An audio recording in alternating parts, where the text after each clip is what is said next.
hore aan kaaga hore mar baan sheekada ka sheekeeyay inaad baqashay in kale nin khabiiro masriyaan selnay oo injineer ah ninkaasu wanikayga sheekeeyay uu yiri adduunka dalka ugu badan ee dahab leh laba cirq saddex cirq buu leeyahay adalkaana baara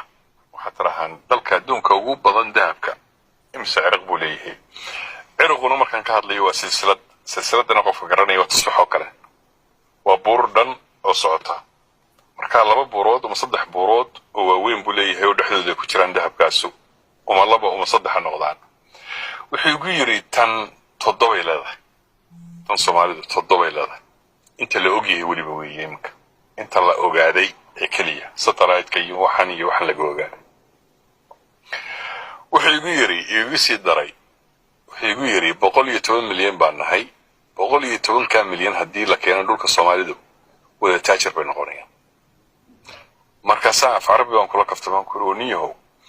sidaad inuu waxa ogaatay anagu ogaa weynay oo qasay kelmadii ugu socday kelmad uu diiday inuu socday sardan buha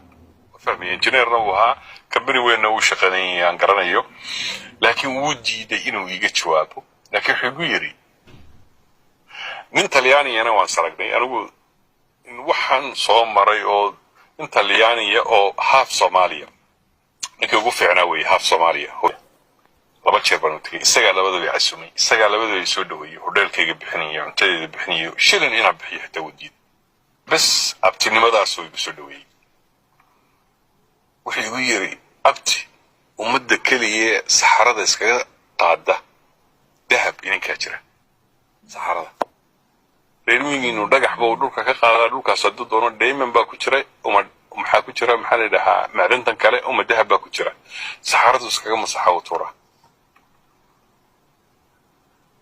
maalintaas waan yaabay habeenkii oo dhan si xawaay waxa cilmiga la yiraahdo wax weyn buu ku taraya dhagaxa imkaan dhax lugeynayna dhulkeena wax badan buu dadka kale u yahay inagu ma ogin